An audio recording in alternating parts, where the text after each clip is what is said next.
So I want to make a video response to a lot of people are sending me questions about time travel. So is time travel possible? Yes and no. No, time travel is not possible in the way that we've been perceiving time. Yes, it's possible to shift through parallel realities, but it's not possible to travel through time. Because what we know as time doesn't exist. Meaning what we know as the past and the future doesn't exist. Even what we call the present is all a concept of the mind, and it's not actually what is. Upon observing what is happening now, it is very easy to see that this moment now is all that exists. Because I cannot catch yesterday, it's gone. And the future, I cannot catch either, because it's always going to be in the next moment. It's never going to be in this moment. And so the past is a thought, a memory. The future is a thought projection. So they're not real, and there's no actual evidence that they exist here. The only thing that we have evidence of as far as time is concerned is now. In any given moment, anything that has ever happened is happening or will ever happen, it will always occur in the now. And in a place called here, which is everywhere and nowhere, and now is timeless. So time doesn't actually exist the way we've been brought up to believe. It doesn't actually exist in a linear way. What does exist is all possibilities exist in the same place, where you are right now. This place, which is not a place, it's everywhere and nowhere, called here, and this timeless time called now. So to answer the question again, you cannot time travel in a linear way, because effectively there is no linear time. Time is a perspective. What we call the past and the future is a perspective, it's a concept, and we only experience time when we are thinking of time. When we are busy with other things, we don't really notice time, because it's just a perspective. You're never going to find an hour on the floor. You're not going to find a minute on the floor. You're not going to find these things. These are not actual things, not a real thing. It's a concept. So you cannot travel back in time. Now that doesn't mean that you cannot change your life. The law of attraction is shifting through parallel realities in the here now. By setting an intention and letting it happen without trying to control anything. Just letting it happen. And if any action comes, it comes spontaneously without your thinking about it or trying to plan anything. And you follow that intuition. And that it will bring you towards what you want and what you want to you. It's that's the only way we can do it.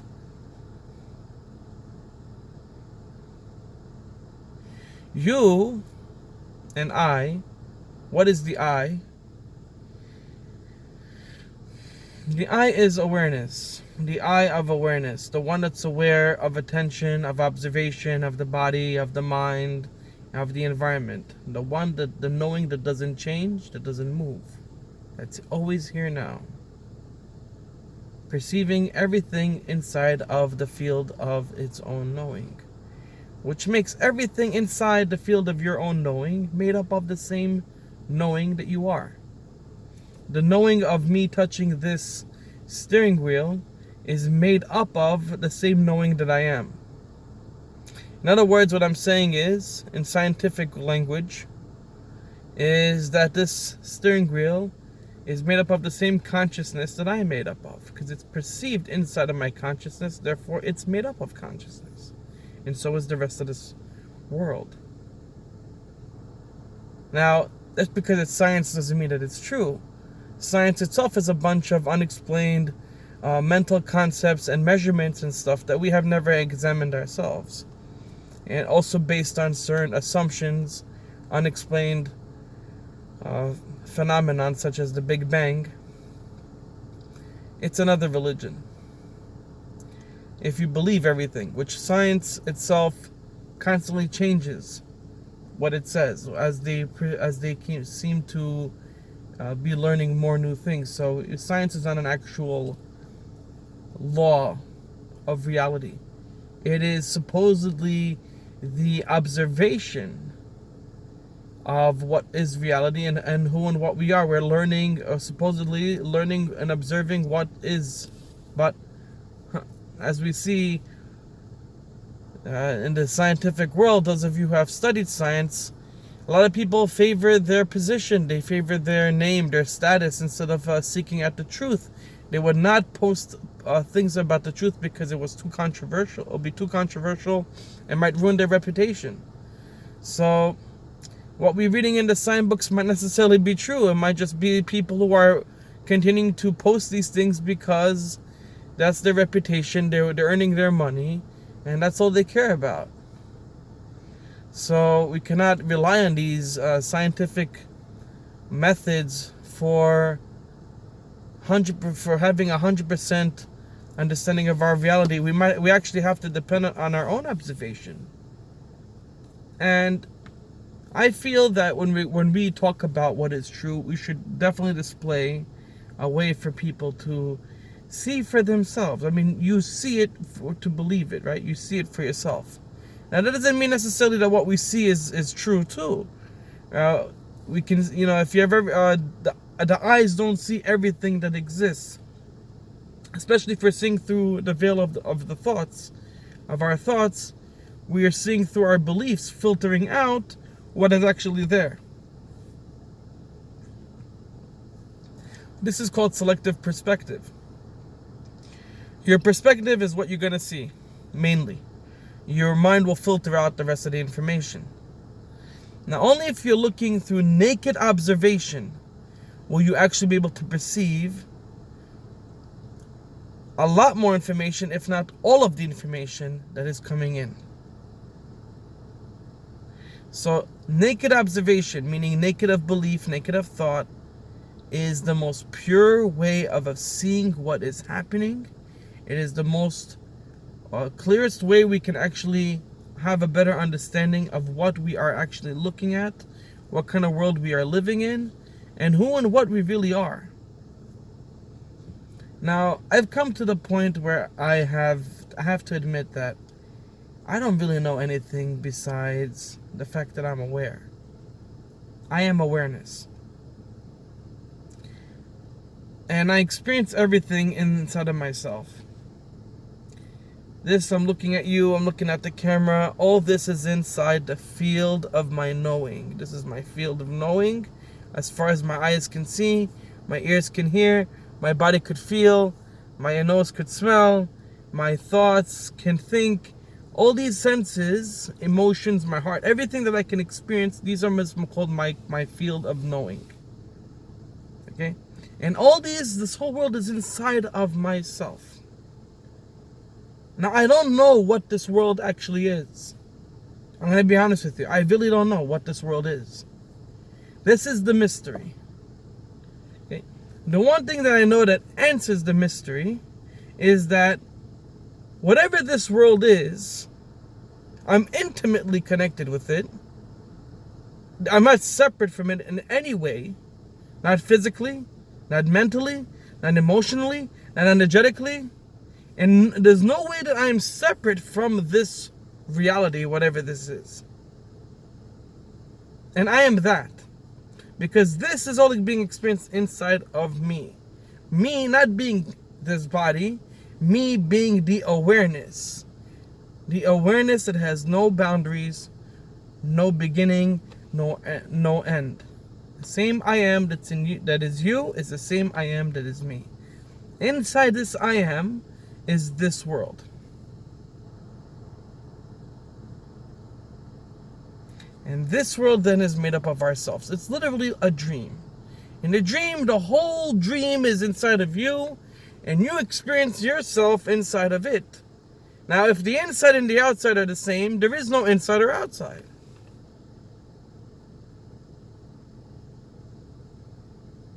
Because they're both one. And there's nothing outside of us. From what we know. We wouldn't know anything outside of awareness, so there's no way for us to know. This is the only thing that I know for certain, is that I am aware. I am awareness.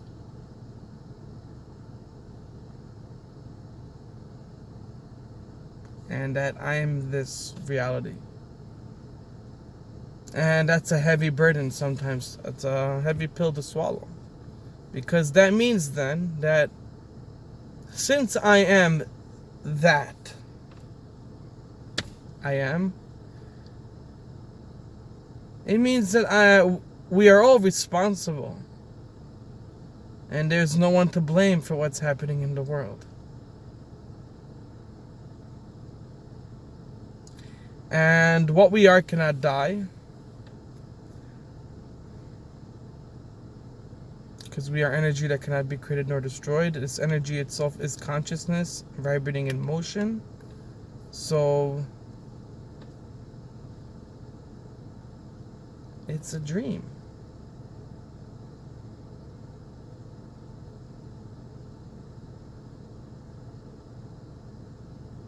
Meaning that it's real, but its nature, the nature of what we call reality, is just like a dream. Meaning you are the dreamer and there's nothing you need to fear because you can never die. And if you become lucid and you become aware that you are the dreamer, then this dream can go from being a nightmare to a miraculously beautiful dream filled with magic. And not dark magic. Magic of love, of peace, of prosperity, of kindness. You see, because when we wake up, we don't feel empty inside. It's not that when you discover that you are awareness and this awareness is not a thing, that you start to see yourself as a mere blankness. Nothingness, this no-thingness that we are, is really like the nothingness of space, which contains the whole universe. Space, which seems like nothing, this space is what contains everything. So you don't feel empty, you feel full. The emptiness, this no-thingness is a fullness. And so when we all do magic, which is what this reality really is, we're not doing magic on anybody, it's all us. This world begins to become a play of form.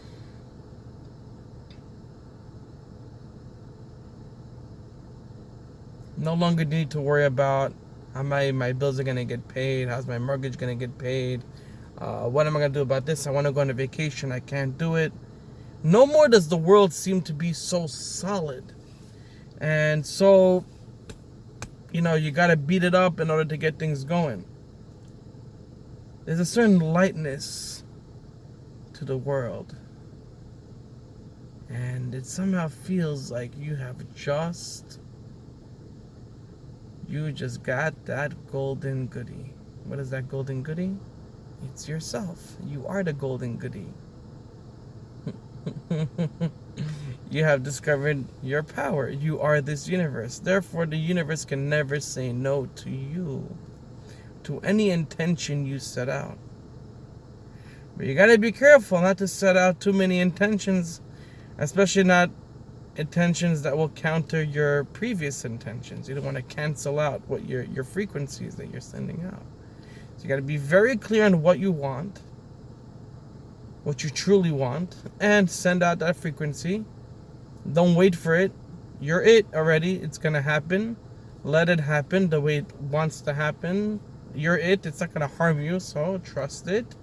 Trust yourself, and it'll manifest. There's nothing else you need to really worry about then. You have this ultimate secret. You can intend anything, and it's like the genie from Aladdin. Your wish is my command. Any wish you want. What do you want? Set an intention, let it happen. Manifestation. What do you want? Set an intention, let it happen, manifestation. That's it. And there's no more hard feelings between other people because you realize they're you. You no longer feel that you're a stranger, alone and afraid. You now feel that you are home, inside of yourself. And don't try to convince, don't worry about your mind. My mind, I know this, but my mind doesn't understand this. Your mind doesn't need to understand it because it's not you. You stay in your knowing of what you are. The mind will catch up. The mind will uncondition itself. It will happen on its own. You have nothing to do. Don't worry about the mind.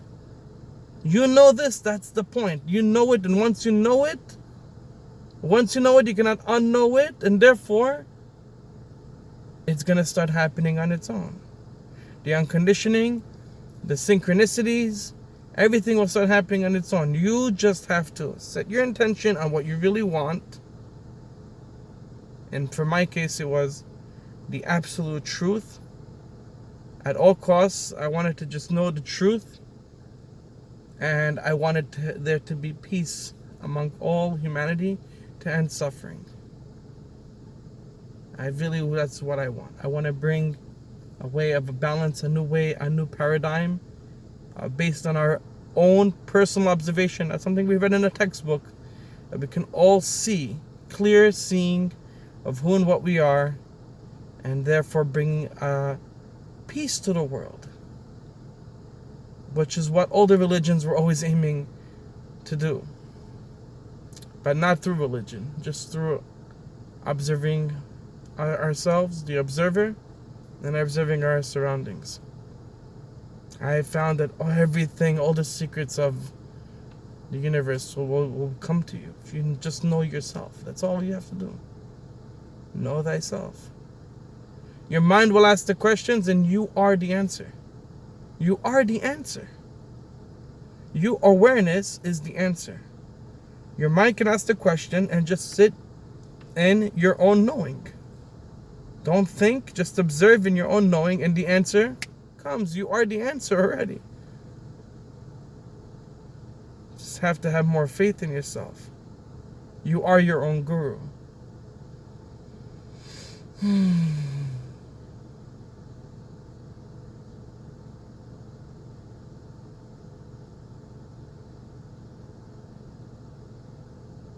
A lot of people come, they come and they talk to me and they tell me, I want to change things about my past. The past has passed.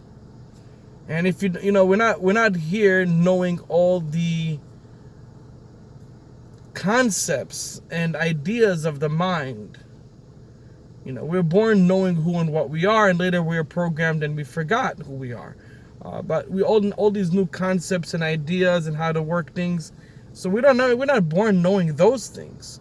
So you're bound to make mistakes. It's part of being a human. It's part of the human experience. Now that we make mistakes in order to transcend them, that's what we call growth. So when you made a mistake and you're saying, oh no, I want to go back and reverse it, why would you want to do that? You have a wonderful opportunity to transcend whatever happened by knowing and realizing yourself. Who are you? Who's the one suffering from this decision? Who's the sufferer? Don't say it's me. Who's me? Who's I? Look for that one. Who wants to travel back in time? Who's doing it? Who's me? What do you mean? What do you feel when you say the words I, myself? Who is that I, myself? Your personality? Who's the one that knows your personality? You are the one who can tell me about your personality. If you were the personality, how would you be able to report about it? You're not the person. Who are you? Are you not the knowing of everything? The knowing of the waking state, the dreaming state of every experience? Are you not that knowing? The infinite knowing? The one that doesn't sleep nor slumber? The one that knows even sleep? How you have to be there to know sleep? You're not dead.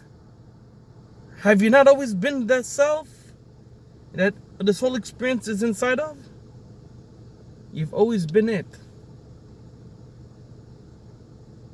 There's no need to reverse anything.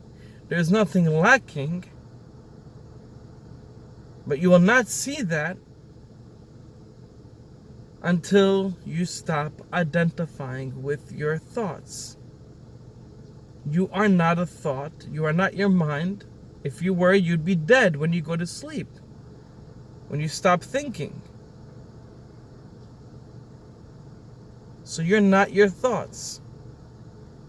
You're not your body. Your body comes and goes. When you go to deep sleep, it comes and goes. And then dream comes and then you're in another body. You're not the body.